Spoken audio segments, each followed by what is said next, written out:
Daddy! What? What? What? What? Hey Bob. Hey Bob, better with a hey Bob. Hey Bob, better with a hey Bob.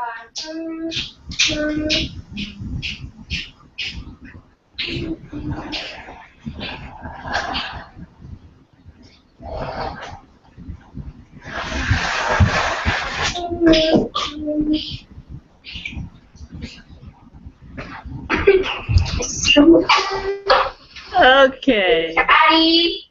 Hey. What? What? What? What? Hey Bob. Hey Bob, better with a hey Bob. Hey Bob, better with a hey Bob. You know.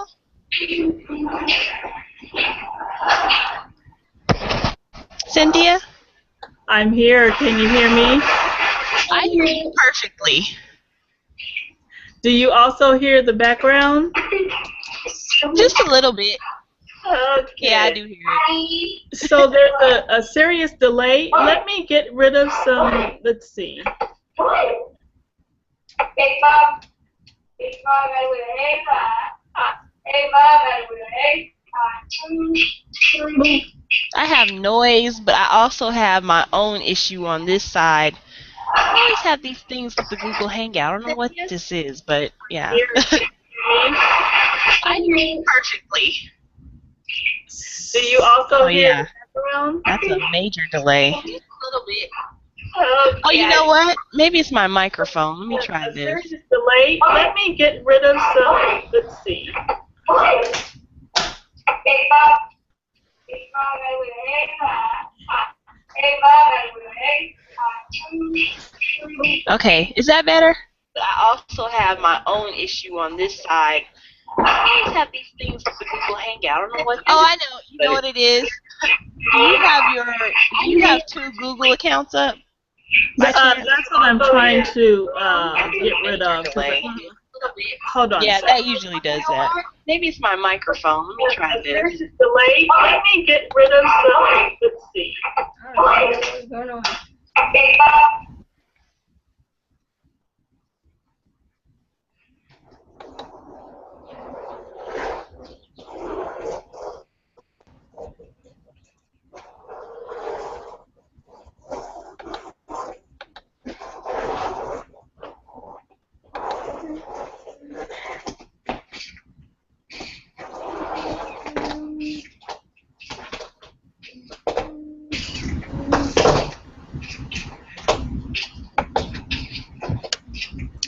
Okay. I popped out and popped back in. Okay, you sound perfect now. Okay. So I probably had a couple of screens open, and I had a couple of computers open. So, yeah, looks like we're okay now. Fantastic. And I sound okay? I don't sound like there's an echo or anything? No, not at all. You sound great. Okay, great. Well, okay, so I'm having a camera issue. For some reason, my camera is not picking up at all. So I'm using this basic computer camera. So anyway, Okay. This is Face-to-Face with CAIRO QWEEN, and we are now live. We have a topic today covering nanotechnology. Yay! And we're going to talk about nanotech from different aspects. We bought who we're going to coin as our resident technology expert, Miss Cynthia Frazier, and we're going to talk about her initiatives that are actually out in California, but then we're going to talk about nanotech and an event that she went to. I've been asking this week, did people know what nanotechnology was? And I actually had a really good description, which I wanted to read because it was one that was given by Rashid Brown. And Rashid is pretty techie himself. I did an interview with him, and he does a lot of tech initiatives with youth. So I wanted to read what he wrote because my question was, do you know what technology is? So let me go and pull that up. In the meantime, I want to thank you. Where is Rashid? Rashid is here in Atlanta. Oh, got it. I sound nasally to myself. That's why I keep asking, can you hear me? I'm like, I sound kind of funny, which is not uncommon. But yeah, Rashid Brown, if you ever, there's a YouTube that I did with him, a ton of information when I first started doing the Google Hangouts that he gave in technology. Really informative, very playful energy of the whole presentation, but it was very intense, the information that he gave. This is, when he talks tech, he gets like we do, we get extremely excited about it. So, Yeah. Yes. And it's interesting. I actually met a man this week who actually is just as excited about technology as I am. Man, is that a man? So I kind of like that guy. Anyway. All right. Okay, so Rashid said, and let me read the full post that I did on Facebook. It says, question, can you describe nanotechnology? Do you know what it is? Please explain. It's okay to be wrong this time. I just want to know what you know about it. You can even make up a definition. And so Rashid came back and he said, I adore nanotechnology.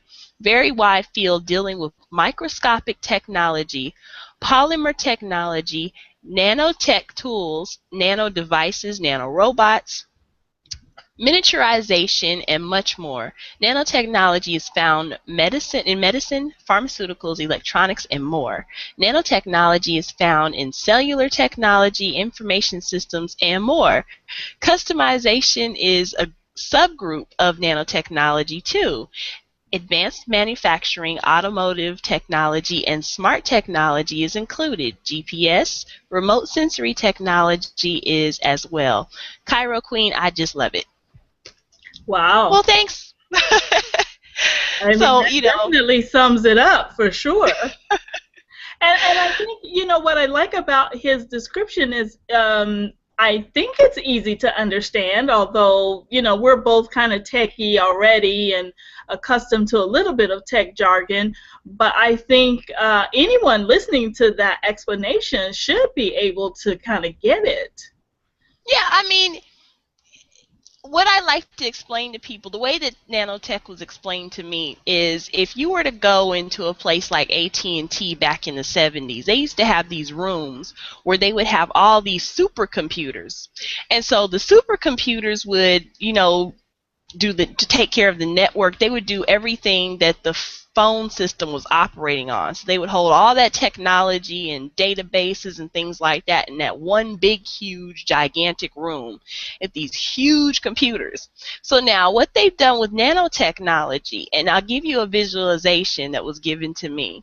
If you think about an ant and you were to take a piece of rice and with that piece of rice put it in between the teeth of an ant, inside of that piece of rice, you could now magnify 1/10,000th to magnification of what a nanobyte is, or nanobot. So it's just that small to where it can go undetected in fluids, blood streams, air, because it's about the size of an atom. So you can literally, I'm looking at the wrong camera. you can literally magnify it so that it's undetected down to a finite size. It can be edible, it can be passed through all sorts of different things. And technically it's still the big supercomputer, it's just in a little itty bitty tiny microscopic microchip. Does that sound right? It does. It does, yeah. It really does. I mean, nanotech is all that. Yeah. So, Very okay, exciting.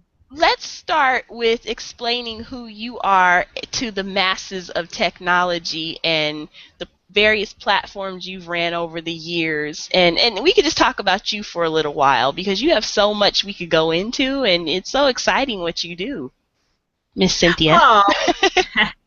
Thank you very much. I'm really just a tech ambassador. I fell in love with technology back in the 90s, and it's really kind of an interesting story. I used to tell it. I don't tell it very much anymore because I've developed newer stories. But way back when I was 40 and divorced and really kind of reduced down to nothing, and I decided to go back to school and work on my master's degree. That was back in the mid-90s.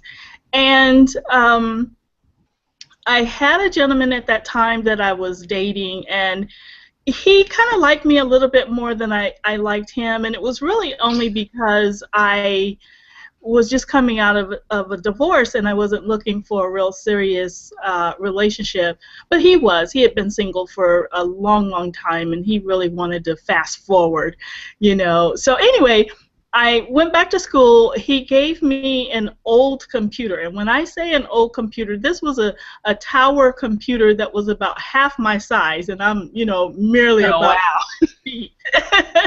And it had all these bays in it that you could add on to this computer, and, you know, the big, gigantic, heavy-duty monitor.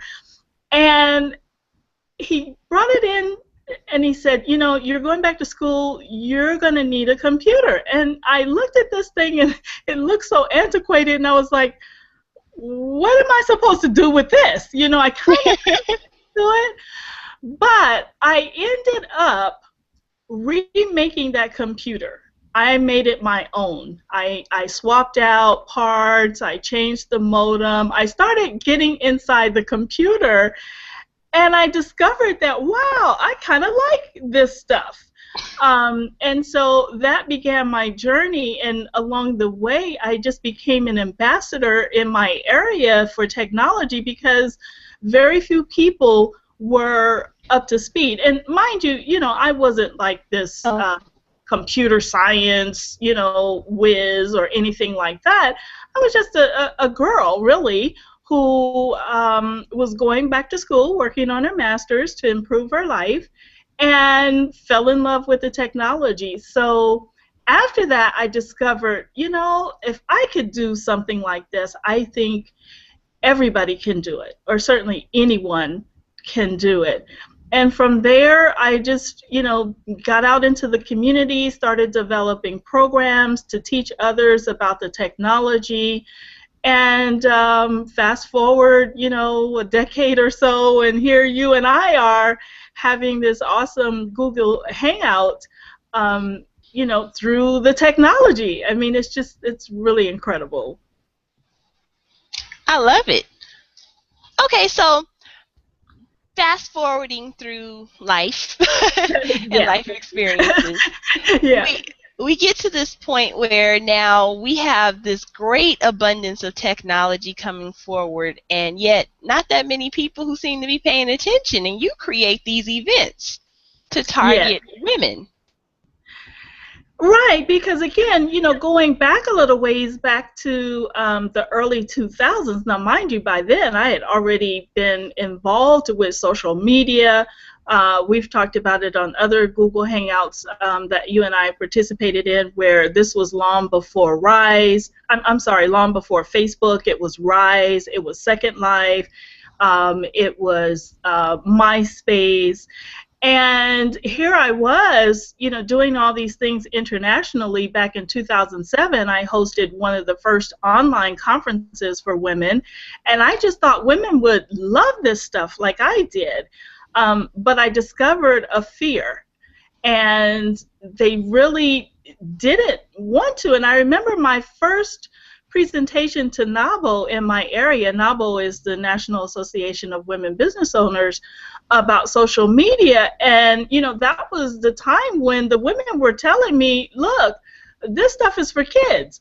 I'm a businesswoman. I'm above that, you know, and it was a hard sell in the beginning. So I had to wait about 5 years for the news to start talking about social media, you know, Facebook and all these things that popped up before people realized, oh, okay, this is serious. It's not going away. Because that was another myth, you know, oh, it's just a fad. It's, you know, it's not going to last. They're still talking about that. It's like, I'm like, why do you think that there's going to be a bubble and we're just going to go back? Do you realize this stuff is changing every day, if not every hour? Exactly. And with, nanotech, which is what we're going to talk a little bit more about tonight, my goodness, you know, people can't imagine what's waiting in the wings. And we haven't even touched on things like near field communications, some of these other artificial intelligence, we haven't even touched on that. And so, when people think that it's still kind of like a fad or an intrusion, just tell them to look up Teledoc and see what's happening, even with doctors getting on board, with the technology in a way that kind of takes us backwards almost to the home visits just via technology, So it really isn't going away. No, not at all. I actually had a really great conversation with a assistant to a politician today, and it was actually good. Wow. This was somebody who actually had an interest in trying to see me get in a platform where I can talk about this in front of businesses and legislators. So that was actually a great conversation. I think that kind of pushes what we need in order to make something happen, because I basically went into my raw conversation about it. I was like, do you understand that Home Depot just left Atlanta for Texas because they said they couldn't find people? They couldn't find people in Atlanta to fill jobs for technology, and Georgia Tech is right here in Atlanta, the place where they create a whole bunch of technology and then move it to California. Yes. So Absolutely. I thought that was interesting. And he was like, really? And they don't even know that. And I'm like, that's huge. And I told him about the Skechers shoe warehouse. And he was like, oh, wow. And I was like, yeah. I was like, I can actually show you the article for that somebody gave me. I said, the lady, as a matter of fact, I'm interviewing tonight. So. Yeah. And it's happening in almost every city across the United States, and it's really unfortunate that we have all of this potential, but so few people are jumping on board to see how it could revolutionize their life, their community, their city, the world around them. So it's the same here. We have, in my area of Southern California, we have a higher unemployment rate than other areas, and people are still looking for an industrial age job, and it really breaks my heart because I know that there is something better for them, but how do you make the horse drink the water? That's what you and I are constantly working on and talking about and, cheering out there. Drink the water, it's fine, it's fine. It even tastes good. I'll put sugar in it for you. You want Yes, if we have to. Yeah. Well, I understand earlier, if you look and you understand that for generations now, we've been made to fear all the way since 1929 in the movie Metropolis. We've been made to fear technology. The robot Hell in Metropolis, the movie, I don't know if you've ever seen it, is a long black and white movie with no words, but they have. And so, and I always tie it to where Beyonce did something in one of her videos, but that's another conversation. Anyway, there's this robot inside of this music video, and it comes out, it's a full working robot. And it's very interesting because I'm like, that was 1929. And here we are still trying to figure out if we even want to participate in technology. And I'm like, the rest of the world, and what I said to the politicians, I said, if you look and you understand that there are robotics programs that are ready to manufacture in warehouses, in China and Japan, where does that put us if they start to produce robots in mass numbers? And we're sitting here talking about whether or not we know how to use social media or not. Yeah. And your kids don't even know. Your kids aren't even looking at this stuff. Yeah. And I think, you know, I don't think that will happen, but I do think the divide will continue unless more people like yourself and myself share information with underrepresented communities, because you know, if you go to other communities, obviously, you know, Silicon Valley is the major one that people speak about, but there are other communities out there who are moving forward with the technology, embracing entrepreneurs, embracing innovation, so they'll be okay. It's just underserved communities, you know, communities of color, communities, rural communities where they still are working on infrastructure. Those places probably will be on the other side of the divide, and we've got to get to them and help them fast forward so that they can catch up with places like New York, for example, where they have just embraced innovation, embraced entrepreneurship, you know, releasing all kinds of initiatives to draw people in. And that's what cities like Atlanta, cities like I live in, which is actually a bankrupt city, should be doing to fast forward through some of their woes. But, you know, people are still thinking in the industrial age. It just amazes me. It's pretty sad. So speaking of the underrepresentation, I almost feel like nanotechnology is technically underrepresented, but it's really that it hasn't really been conceptually introduced. I mean, we've seen it in movies where you'll see like a bunch of little bots that'll show up, but those are bots that are this big. Nanotechnology is microscopic and is Right. beyond the actual visualization of the eye. So Mm-hmm. let's talk about the event that you went to and some of the things that they released as far as information was concerned, and what drew you to the event. Right. So it's a nanotech conference, and let me see, it was called Shaping the Industry Nanotechnology Summit. And it was very fascinating because there was a small group of people. So when you think of a summit, you might think of a large number of folks. This was put on by a division of a community college district in my area.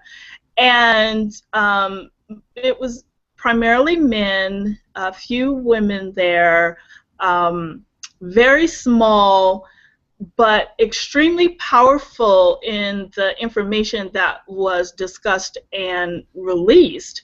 One thing I can say that they did really well was they engaged 3 students from the community college, and prior to the conference, they had these students do a science project involving nanotechnology, some research, and putting together a project, and then those students presented at the conference. So I thought that was a very good way to engage local students in this whole topic. So those students were there as well. I mean, the information coming out of there is like a wow. You know, it was like a whoa, even for someone like me. It was primarily focused on the medical field and the transportation field in terms of how nanotech is revolutionizing those 2 areas. Okay, and so that was some. I'm always stuck on transportation. I don't know why. I have an obsession with maglev technology and the ability to mobilize quickly. And this all goes to my whole desire to want to teleport, but Yeah. I'm a nerd. But One too many sessions of Star Trek, I see. what is it? Anyway, but yeah, I think, you know, I do have this thing with time travel, a big obsession with it. But um, for what you saw, you told me a lot about sky rails and things like that. Can you tell us a little bit about that? Yeah, so one of the speakers there is a CEO of his company that has this project going called. Let me make sure that I get it correct here. Um, it's called Smart Mass Transit Rail System, SMTR or SMT Rail, SMT Rail, Okay. and SMT rail is a rail system that hovers above, just a little bit above cars. And what's fascinating about this is that you know that I have a 10-year-old grandson that I'm raising, and I took him to the conference. But about a month or so before that, we were stuck in traffic, and I asked him to, you know, solve the problem because he was complaining, there's traffic, you know. And I said, well, what would you do about it? And he actually invented this rail system. And he said, well, what we need is like a rail system that hovers over the cars, and then we could just zoom, you know, fast out of the traffic. And, you know, and so I thought, oh, okay, I dismissed it actually after our conversation. Well, this SMT rail system is exactly that. It's a system that hovers above ground, but not as high as helicopter, obviously, so it's not a sky rail, and it's just these rail cars that have the ability to take you zip, zip, zip around where you need to go. And one of the things that he talked about was developing the rail cars using the, do you remember how many, what he said in terms of the number of junkyards? So hold on, I'm gonna pull that up for you on my trusty pad here, because I thought it was fascinating. He said that there are 12 million junkyards in the United States. And so he has a vision to raid those junkyards and make this rail system using all of the scrap metal that is available in these junkyards. So not only is he solving traffic problems and transit problems, but he is solving some of our recycling and eco problems as well, which I thought was just a fantastic marriage. Oh, it is, absolutely. And just because you actually had brought this up to me, I did a lot of investigating on YouTube. They have tons and tons of video on this exact subject. And there are at least, and this is what I really don't understand, but there are at least 20 different projects out there to try to rectify our traffic issues. And most of them involve maglev technology and nanotechnology. And there's a whole video series. I said I was going to do next week, do a futurist week, and to talk about things of the future and future developments and innovation coming forward, or going forward. So for a whole week next week, I'll be covering the different vast features of technology that are being developed, like holographic imaging and then, of course, maglev technology. But I thought it was really interesting because I promise you, I have a video that I'll run next week on social media spots that literally will show you all these different types of innovations that they have, and including the ones they have here in Atlanta that no one knows about. So it's fascinating. I know that this is... People really do have their thinking caps on out there. And, you know, again, if we get mired down with the negativity of our community, we could lose sight of what is really going on behind the scenes. And once we discover these things, I know it lifts me up and it makes me feel very positive about the world around me. So that's awesome. I can't wait to see those videos. Yeah, I did for the most of the week. I've been researching various technologies and different innovations that will just literally blow your mind. And I thought it was great today just to capitalize on all of this. Today, President Obama once again came forward and said the jobs of the future are the STEM jobs. You know, for people that don't know, STEM is science, technology, engineering, and mathematics. So these fields are the fields of the future, but I'm actually going to jump ahead of him and say they're the actual jobs for now, because you don't have time when you have Home Depot now taking jobs and moving them to different states. You don't have time when now, not even now, years ago, you had a warehouse go up in California that's completely robotic. And can you tell us a little bit about that story, since you were the one that found it for me? Yeah, well, you know, it was quite fascinating a few years ago when Skechers wanted to come into the city of Moreno Valley, which is a neighboring community here in Southern California in San Bernardino County.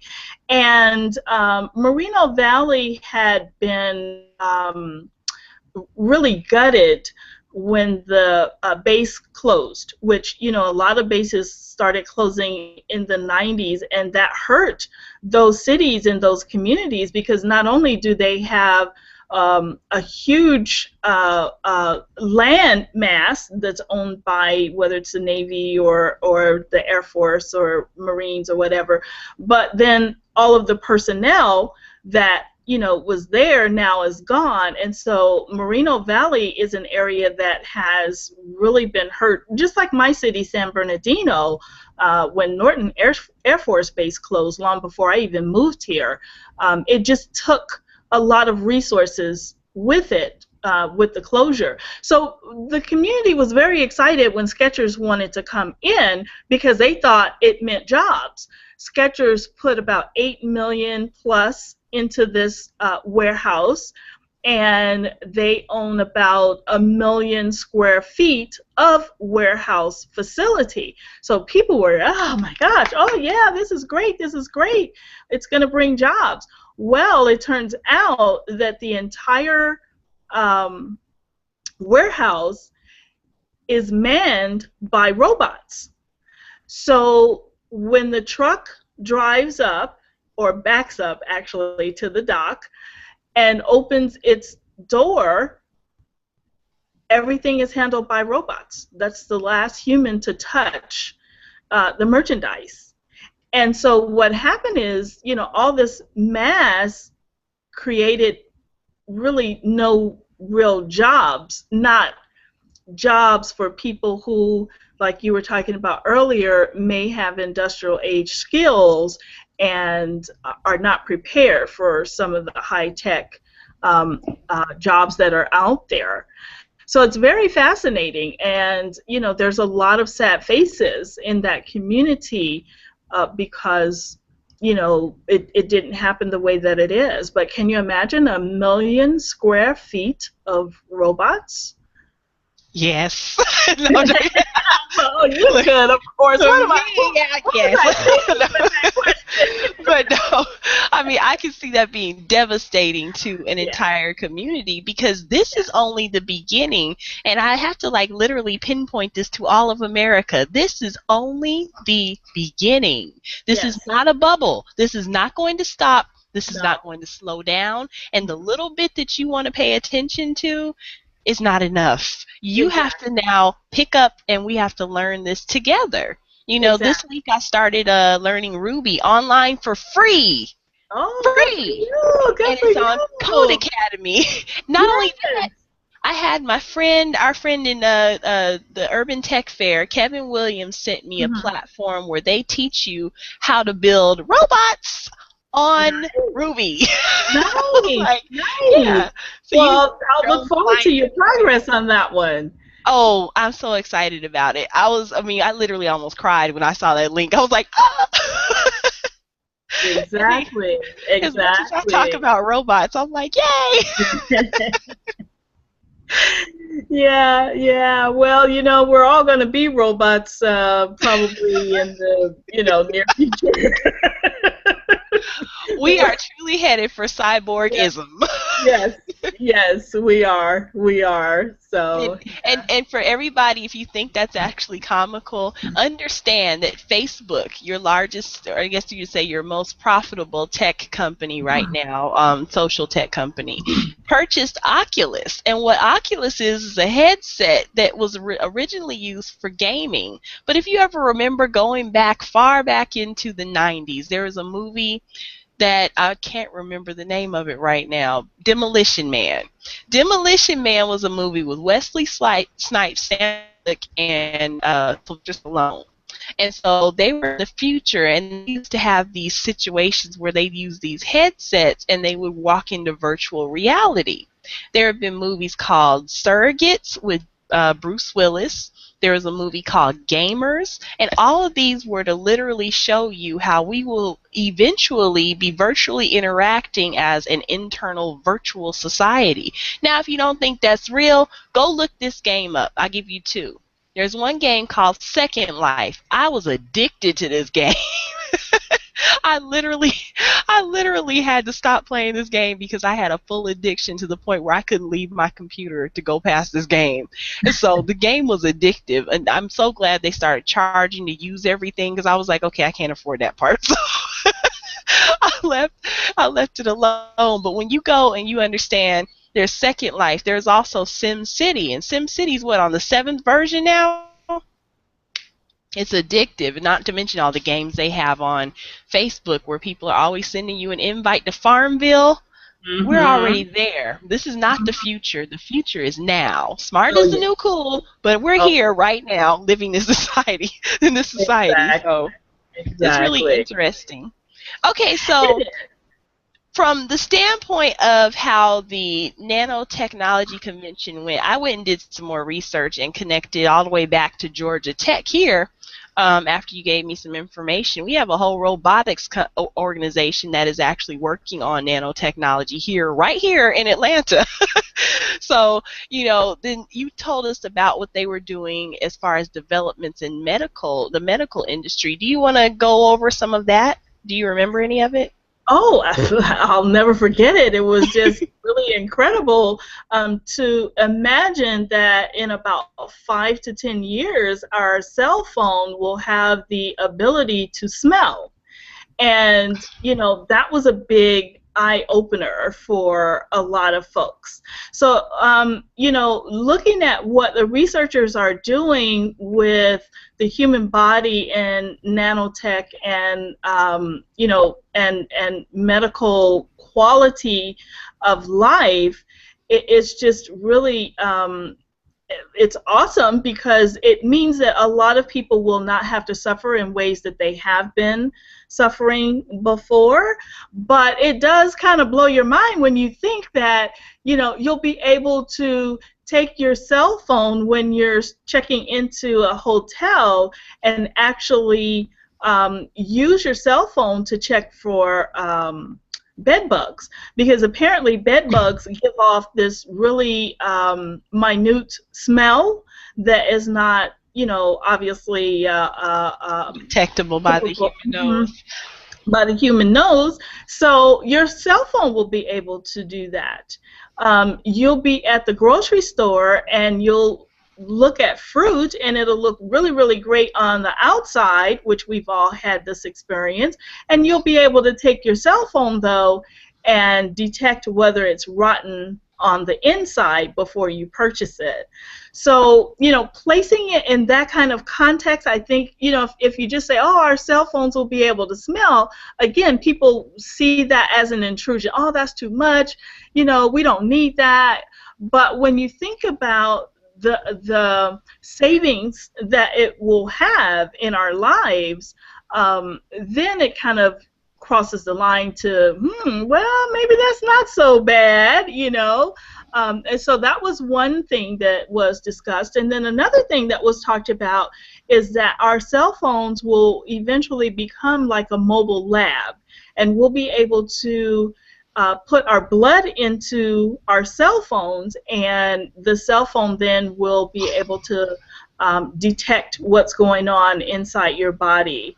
So, you know, that's just the tip of the iceberg. I also saw a smart senior home that had all of these nanotech devices throughout the home that could tell you if you're getting ready to fall, could tell you just a lot of things that, you know, today seniors have these issues, but they'll have a smart apartment whereby it won't be an issue because you know, if you're going to have a heart attack, your nanotech will tell you. You better get to the doctor or call the doctor.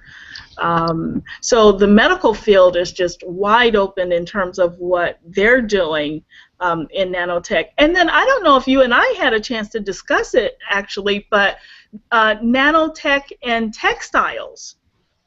No. And you know, we're seeing a lot of wearable art now, but with nanotech, our clothing is going to be something entirely different in the near future, with the capabilities of nanotech being implanted into the fiber of the fabric. So now our clothes will be smart in telling us or detecting, you know, different things that's going on. So you might want to do some research on nanotech and textiles, because that's another huge piece that, you know, is going to explode pretty quickly. Now, you know, it's funny that you say that, because tomorrow I'll be doing the event. I'll be with the event for Fashion Night Out 4 with Renee Noor, where she invited me to come and bring a tech element to fashion, film, and fashion. So I am, the reason I wanted to get into this is because of tech wearables and where I saw the future of technology and clothing going. I was a child clothing designer, so I used to, and it's very interesting because I always wanted to see clothing that could make itself.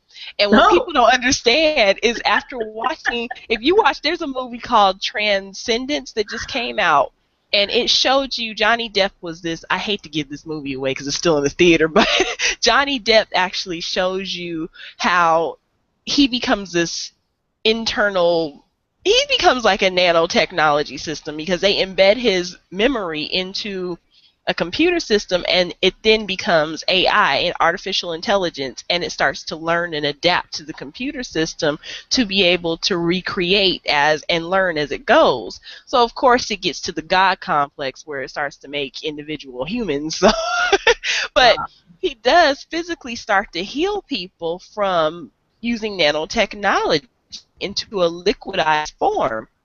Very interesting topics, but I can throw something on, you know, click something, and it would literally make itself on your body, you know. And I've seen that. I've seen that on other tech movies or sci-fi movies, where you would see something build itself on your body, and like a transformer. Yes. You know, that is literally where I think we see nanotechnology going in the future, where we could all become transformers, and we're there now, where they are making these prostheses. They're not even prostheses anymore. They're robots that people wear to help them walk. Yes. You know, you are merging man and human at this point, so we will get to a place where somebody is going to inject someone with the nanobot technology, and it's going to go into their blood system. I actually thought that people were doing this anyway when they started the H1N1 virus, and I kept telling people, don't go get the shot, because my first paranoia was, oh, it's a nanobot in there. Well, actually, that's not far off, because what the scientists are working on now is this nanobot that can go inside your body. You know, it because it's so small, you ingest it, and it goes and you know, violates all of the cancer cells. So rather than having to cut you open and, you know, cut out tumors and all of this, you will be able to swallow this little nano robot, and the sole purpose of that robot is to go inside your body and snuff out all of the cancer cells that it finds while roaming around inside your body. So, Wow. yeah. That's a movie. Yeah, well, I mean, but it's, it's almost to fruition. So, I don't know what it's going to take to bring all of these things to market, but I think when we explain what nanotech can do, then people get it. So we just we started the conversation with the definition, and even though I think that was fairly easy to understand, it still didn't mean anything.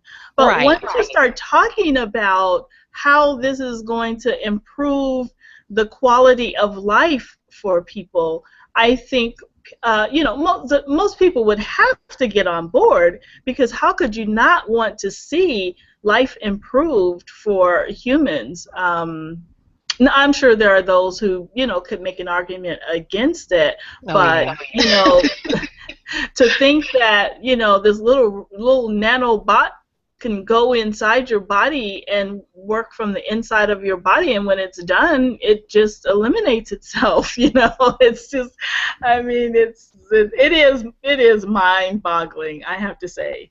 It is. I get starry-eyed, of course, when I start to talk about things like this, because my thought is always ending human suffering. Because to watch people who are right now, we are literally in peril with this cancer disease, and to know that they actually have something now that can go inside and detect cancer and destroy it. You know what kind of champion I would be for something like that? And I mean, I know we'll hear people on the religious side who will say, that's tampering with God, and my thought is God gives you the ability to create, and that is why these ideas have been implanted in your head to do this. Because if God is in a place where you have a God that is omniscient and knows absolutely everything, then how do you not know that God is not the person that put this idea in your head to make this happen, so that we can be better people or be healed or not suffer in this manner? I just think it's awesome, and I love when we have endless possibilities. It also gives us another platform for creativity, and that's what really excites me about this. So, yes, and when you think about it, when you're talking about if it's a product of God, a lot of this starts in nature. It really doesn't start with man. And so there was a story, not too far ago, of a cat, I believe, that was able to smell cancer on its owner, and that's what drove the owner in to get checked out by the doctors. So if God can give this ability to this cat to detect this, so that man now can look at it and say, well, wait a minute, what's behind that? Let me look at the science behind that. And that's kind of how this all started to unfold, as I understand from the scientists and the researchers. And so when they started looking at it, the scientists, they discovered that, wow, the human breath carries about 240 compounds. And nobody really thought about that before. And so they started to, they began to study the human breath. And out of that now, exactly, you just put about 240 compounds on your hand there. And that all means something. So. That's funny. Well, it is, because we think of the breath as disposable. We think of it as invisible. I know bad breath has, gets a lot of time, and visibility. But we really don't think about the breath in that way. I know I didn't before, I started looking at this and hearing from these scientists and, studying and researching. So, but it's there, so it's stuff that was already there. The breath isn't something that scientists grabbed, and and through inside of us, they're working with us already, the way God made us. We're here and we are the way we are. And so they're working with that. I know some people see, you know, robots and science as kind of changing that, but no, I don't see it as changing. I just see it as taking what is and studying it further and developing solutions for what is. Correct. I agree with you 100%. That is an awesome explanation of that, but I'm sure we'll have some galactic federation over that at some point or another. We probably will. But that's okay because, you know, and I had this conversation recently with an educator. You know, we always kind of bring our discussions back around to education, and it's important that we do that so that, you know, what we talked about earlier in terms of turning around some of these deprived communities, it's going to start with the education. And so I had a discussion with an educator about the word disruptive because in the past, if you look at the industrial age, being disruptive was really a negative. It was like a bad word, and you didn't want kids to be disruptive. You know, you didn't want anyone to be disruptive. Well, today it's just the opposite. Disruptive is actually a very positive word. And, you know, you remember the saying, if it ain't broke, don't fix it. Well, today, if it's not broken, whoever breaks it and then comes up with a new solution for fixing it is the one that becomes, you know, the Bill Gates and the Right. Zuckerbergs, and, you know, and so we really have to change the way we look at even education and terminology, because all of this is just disrupting what we, you know, initially thought maybe. Okay, so we had a message from, let me see if I can open it again, from Steve Bird. Steve is such a faithful watcher. Thank you so much. Hi, Steve. Steve said, scroll up, the lack of policy is what is keeping the transportation technology from happening. You know what, I have to agree with you because I think the oil industry actually has a super huge part to play in all of this. But Yeah. Here's my thought. Oil is in everything. Why do you have to have it in the car? Well, you don't anymore. You just Right. have to have access to, you know, electricity, but... Yeah, you're right, Steve. Thank you for that feedback. I appreciate that. And Really, that's why, you know, we need, again, better informed and educated minds to influence the politicians, to dig deep, to sit on commissions.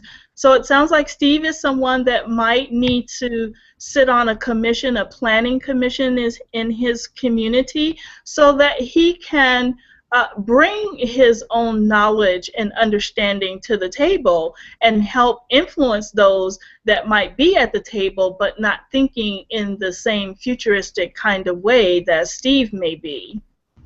yeah, that's what I was speaking to Trevor Otts. He's a super marketing guru earlier today, and he was telling me, you know, when speaking to politicians that they, you know, didn't have a clue about what I was talking about, or that they, you know, didn't really seem to show an interest in what we were talking about.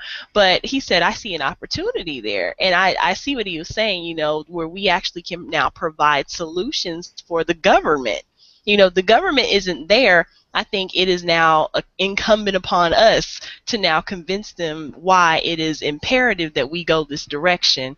And even though they think it's far off, we now have proof, you know, from conferences, from, you know, just knowing, you know, various information research, that this stuff is happening right now. And where we are sitting right now is actually going to have us in a bad position for what's coming in the future if we don't get on board with this. And it is an education thing. And I actually spoke to someone earlier. It is hugely imperative that we get coding in the schools. If we're going to continue a public school system, every school should have a coding system. Every school should have coding as a part of not just the uh, uh, the extracurricular activities, but a mandatory class. Every school, every private school, every a charter school, whatever type of schools there are, every school should have coding in it. And it probably will. Unfortunately, by the time that it does, we'll be on to something else. You know, we won't be coding. Kind of like, you know, PSP and HTML. You know, people were scrambling to learn those internet languages, and then someone out of the open source community dumped WordPress on us. And so now you don't need to know HTML, you don't need to know PSP. I mean, you do for higher level website coding, but for the average person, you know, you don't need to learn that. So I think we do have to be careful how we box people in, even with the coding discussion, because, you know, my question in one of the workshops that I did a couple of weeks ago was, how do you prepare for a job that hasn't been created yet? And that's really what we're working with. We don't know what jobs will be available in about 5 years. One thing we do know, though, is that by 2020, 40% of our workforce will be independent contractors. We do know that. So we need to instill the entrepreneurial thinking in the minds of our youth and young adults so that they have the mindset of flexibility, of problem solving, of critical thinking, of being able to adapt to change. Then they'll be okay. But if we, you know, just kind of transfer the industrial age thinking, you know, to coding, I'm not, you know, I'm for it, don't get me wrong, I'm for it, but I just don't see that as the number one skill set that, let's say, my 10-year-old is going to have over the life of his work life. You're right about that, because by the time, you are right, because by the time we actually do get that implemented, it will be something totally different, and they're not going to need it anymore. And it's really sad because we're so far behind. How do we catch up? That's why I said we need to do right now. Let's form the Universal Galactic Federation of Technology. Because we need a council. We need like a national council on this, where we sit in such a far, I shouldn't say digress, but we're far behind, you know, the rest of the world. We have to do something right now to catch up. And I don't even know what that solution is. I thought coding would be a good idea, but now that you said that, you're right. Well, I think coding is a good idea, but I just don't think it's a panacea, and I think we do have to be careful that we don't, again, box students in like we did during the industrial age, because what's happening now is we find that educators and students alike are having a very difficult time making the adjustment to what's new. So, you know, if we focus on those transferable skills, a love for solving problems, a curiosity. That's what we could do. If we could just open the heads, you know, of every student and pour in some curiosity, because that has been taken away through the industrial age. Sit down. Don't be disruptive. Don't ask questions. Mind your own business. All of those are counterintuitive to the skill set that they're going to need in the future. Well, how does this work? Let me figure it out. How can I solve this problem? You say you want to make a robot that's so small someone could swallow it in a glass of water. What do I need to do for that? So we need to instill curiosity in the minds of youth and young adults, and believe you me, they will figure it out on their own. They will come up with their own solution. But if they're not curious, I don't know, that's a problem. And that is a huge part, is to create a desire to engage. Is that me? Yes. With the echo? Probably. I don't hear it on this end. Hold on, let me hit mute. You're not muted.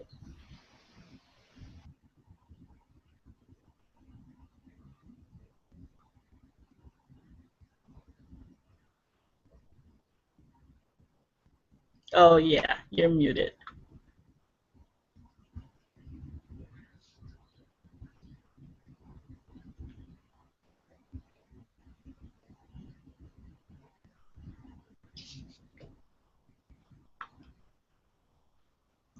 Still muted.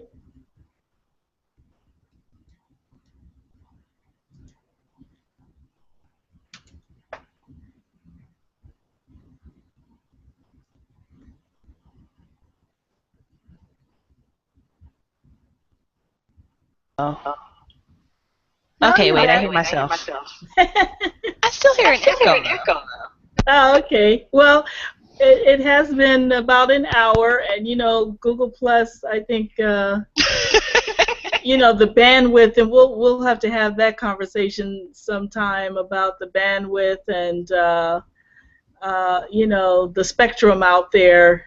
About this time of day, it starts to get limited. So. Yeah, everybody else is getting on. Mm-hmm. Absolutely. Boy. Anyway, so yeah. Well, we're close to the close of the show. You had about 20 minutes left. Let's talk about the education piece for this, because we're talking about certifications in nanotechnology, and how would somebody go about getting involved in nanotech? Do you know?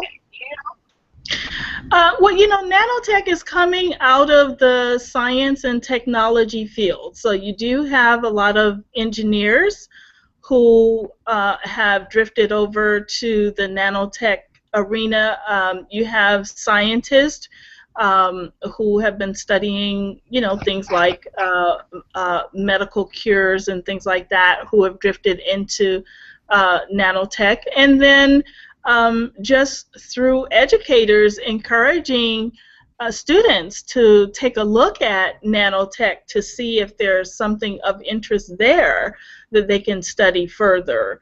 If they're not interested in becoming a full-blown scientist or even an engineer, there are, lesser opportunities or jobs that probably one could get involved in through those fields.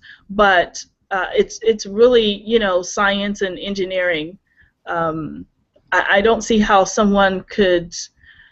I mean, I'm racking my brain on the spot here. I don't want to say the wrong thing, but I think, they really have to have that kind of engineering background to, to get deep into nanotech. But then there's lab technicians. There's, there are opportunities that people can get involved in just to kind of test it and see without actually going, all the way as far as their engineering degree, for example, or science degree. But yeah, even like in the medical field, lab technicians and aides, people like that, I'm sure contribute a great deal to those fields. And then, once the technology is developed, of course you're going to need folks who will come along and piece it together, put it together. So I would say, that's something to look at. So on the medical end of right? And now being replaced by, I don't even know what you would call it. Somebody who can, somebody who's some type of nanobot engineer. Well, looking at the backgrounds of the engineers that presented at the Nanotech conference, there are different fields of engineering and civil engineering. You have all different areas of engineering. I think that where it starts is with the interest that comes from within. Some people enjoy maybe working with water. Some people enjoy working with steel or things like that. So whatever that person's interest in is, then they would find the engineering match and probably begin to develop their skill set and their education along their interests, if that makes sense. Yeah, and I think it's really cool because this is probably really wide open right now, where you can still get into a space of creativity and creating new jobs, even because it hasn't been finalized. It's not something that everybody is even completely perfected on. They don't have any idea, where this could end up. This is just in the beginning, beginning stages. Well, yeah, and I mean, it could almost go back to opportunities like the industrial age manufacturing. A lot of it is going to be in manufacturing, because when you think about the SMT rail, for example, and putting together all of these cars, it's going to require some technical skills, but it's not engineering skills. Welders will have a field day because all of that scrap metal will have to be melted down and so forth. And so that's going to require, welding skills, but not necessarily engineering skills. So there are pieces along the way where, tremendous job opportunities will be created in putting it all together and then running it, manning it, working on it, things like that you don't necessarily have to have an engineering degree, but you do have to have some technical skills to be able to do. I'm sitting here excited because I'm thinking about architecture. And I'm a big architecture fan, so loving, how you get creative with buildings now, and actually be solidified and earthquake proof, and to have a machine that could literally crawl up, and instead of it taking months or years to build a structure, it take days, I could so see that. I think that's exciting. Or even with these transportation, the different transportation options coming forward with all these rails and tubes that they have, that they want to go from California to Japan in a couple of hours, to have a nanobot build all that out. There's so many possibilities now that I'm sitting here thinking about it, because you have different industries you could impact with nanotechnology and just go berserk, Right, because a nanotech just makes everything smaller. I mean, it's not really, at least as I understand it right now, and believe me, I'm no expert, but it's taking what we already have and scaling it down. So robots are nothing new, but nano makes them so small that you could drink it in a glass of water, and so that's the opportunity. It's just looking at what we already have, and then how can I break this down to the cell level or the molecule level, so that it's so small that somebody can swallow it without even knowing. That is just so cool to me. I mean, who knows? Whether it's medicine or whether it's transportation or even computers. Who knows what the possibilities are there. I'm having a nerd thought for a moment, because I'm thinking about pixie dust. And you know how in cartoons they take pixie dust and it just does something? I'm thinking, what if you had like a handful of nanobots that just said, hey? Exactly. I mean, Oh, go ahead. I'm sorry. That's it. Don't even get me there, because I'll jump off robots and go to nanobots, because I'm like, if I could have a handful of nanobots, I could build anything. Building your own cars, building your own closets full of clothing, building your own homes. Just a handful of nanobots. Exactly. You could buy nanobots for a few $1,000s and just roll them out like some marbles. I love that. I mean, and the reason I'm even visualizing this, I'm thinking about there was it when the day the Earth stood still, Keanu Reeves, and they had the nanobots that came and ate up half the Earth. You know what I'm talking about? I'm thinking about that in reverse. What if you could have something and just come and just build just that fast, and just go out there and just go berserk.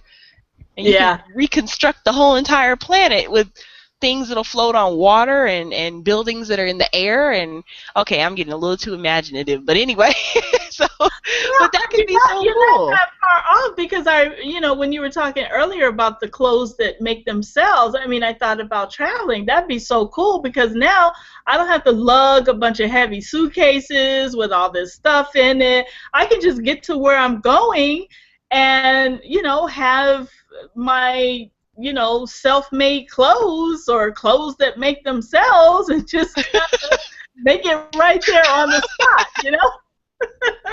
Depending on okay, well, today I'm going to be touring, out in the hot sun, so I need something cool. And then, later tonight I'm going to be going to dinner, so I need something kind of sparkly and, just like right then and there. So, I mean, I get it. You think, no, the reason I ever thought about that is from the time we spoke last time about this, all I could think about was Joan Jetson. And I was like, you know how she used to call up her clothes and she was like, Yes. okay, what do I want to wear today? And it would just drop out of Yes. anywhere. I was like, what if I could just say, I want purple today. Give me a purple sun hat and a sundress with flip-flops. Yes, exactly. I would love that. Yeah. That would, I mean, that would revolutionize technology. Don't get me on that, because I'll go and try to find some concert or fair to put that together with. I know. It's fascinating. It's definitely fascinating. Yeah, fascinating. Well, okay, so we're hitting the 9:20 mark, and I just have to thank you because this was actually even more enjoyable than I thought it was going to be, talking about nanotechnology and all the possibilities that we actually have in front of us, and not the things to fear, but great things that are actually upon us right now. So anybody who's out there, you can go to YouTube right now and Google nanotechnology, all one word, or do it separately, whichever, it'll still come up. And you'll find tons of video. If not, I'm going to be posting this stuff all over the web next week on these videos that I'm going to find. And we're going to have a future week. And we're going to all look and watch these videos and learn as much as we can about what's coming for the future. And I want your feedback. So if you can, I'm going to send you to my website. But first, I want Cynthia to give a plug to Tech Divas Uncorked and to Girls Got Geeked. And put all your information out so everybody knows how to reach you and how to get to your events. And if they want to sponsor you, how they get sponsorship dollars to you. Well, that is an awesome opportunity to give that kind of plug. So I thank you, CAIRO QWEEN, for that. I'm a Facebook girl. You can find me, Cynthia Renee Frazier, on Facebook. You can find my business page, Tech Divas Uncorked. And Girls Got Geek is not as developed online yet because I'm working with youth. So I'm really trying to understand the whole visibility piece with youth that are underage. But Girls Got Geek I love because I'm getting other young girls excited about the technology. And yes, exactly. Exactly. So this summer I'm going to be doing a couple of programs with Girls Got Geek and also a couple of programs with my Read and Grow Rich that I do in marrying literacy with STEM. And I'm always open to sponsorships because, what I do for these young people is expose them to the technology, and I put technology in their hands, and it's all my personal equipment. It's just the love that I have. So I just go into my pocket and make sure that if it's tablets, if it's video cameras that they can use to make their own YouTube videos, I want them to see the production side of technology. And I think that's why a lot of people kind of get mad at technology because they say, oh, well, it's just a bunch of young people out there goofing off and looking at a bunch of no good YouTube videos. But I really want them to see that there's a productivity side to the technology, and if we get youth involved with that side of it, they'll be able to feed themselves for a lifetime. So thank you for that. I appreciate it, and I look forward to everybody connecting with me on Facebook. That is Cynthia Renee Frazier. And please look her up. You would definitely be well impressed with her website and with all the information that she's able to give you. I just like her because she is so, I love people full of information because I love to learn things. So, and you're enjoyable to speak to. You don't make it complicated and make it fly over your head. So I also want to thank Kevin Williams, and I can't remember the name of his company, Ceridian, I think, the Ceridian Group. Okay, so Kevin Williams introduced me to all these free education platforms this week.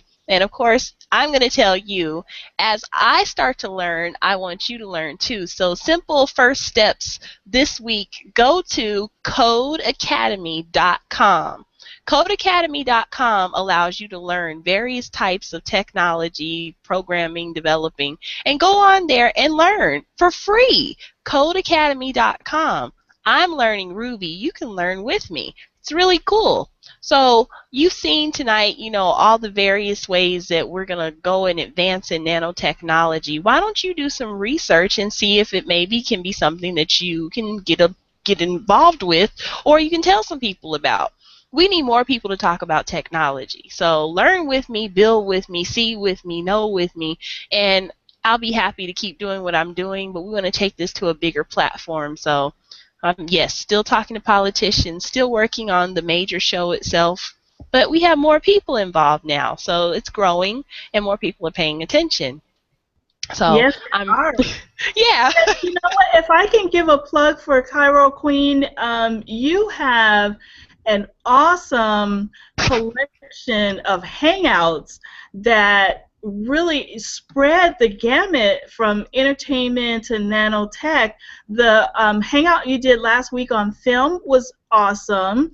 So I encourage your those that may be looking at this particular hangout to not stop there and go and look at the other hangouts that CAIRO has done, because I tell you what, you will learn some amazing stuff no matter what your interests are. And if it's not nanotech and it's entertainment or film, she's got you covered on that. And yeah, there's some awesome people that CAIRO is connected to. Thank you so much. That is so nice to hear. I really appreciate that. Now I'm blushing. Really? I didn't know you could do that. And I'm black. But okay, so I really appreciate that. Thank you, Cynthia. I appreciate that really. So everybody, again, you know, learn with me. Go to my website. My website is called www.techsocialite.info, like information, because I'm an information activist. So go to techsocialite.info and check out the website. Leave a message there. Leave a comment, but you can also join some of my groups. I have a group on there that I just established called the Positive Energy Club, and that's just to turn around and get people to spread joy. You know, it doesn't hurt. You don't have to pay anything. Just sign up, and all we're going to do is post positive things and share it. And in the meantime, if you happen to attach yourself to it, you have a business or a message, maybe you can actually gain traction from associating yourself with the same post. Kind of like a chain loader. Anyway, so thanks for tuning in. Go to the website, look up nanotechnology, look forward to next week doing the Futurist Week and the expansion on the future. And yes, please do go and look at the other videos and share them. Tell people about them, because these are things that people need to know about. I keep getting people saying, well, what part of technology are you going to focus on? Everything. So, thanks for tuning in. I'm glad I got to see you face to face, Cynthia. And we'll be here again next time with somebody else. I'll let you all know on Facebook. I haven't actually figured out what day I'm going to do this because of the show that I'm planning to do. I'm hoping that'll be on Monday, so then I'll have a more structuralized platform for this. But anyway, thank you guys for tuning in. And again, I'll see you next time face to face. Bye, Miss Cynthia. Thank you. Bye. Thank you.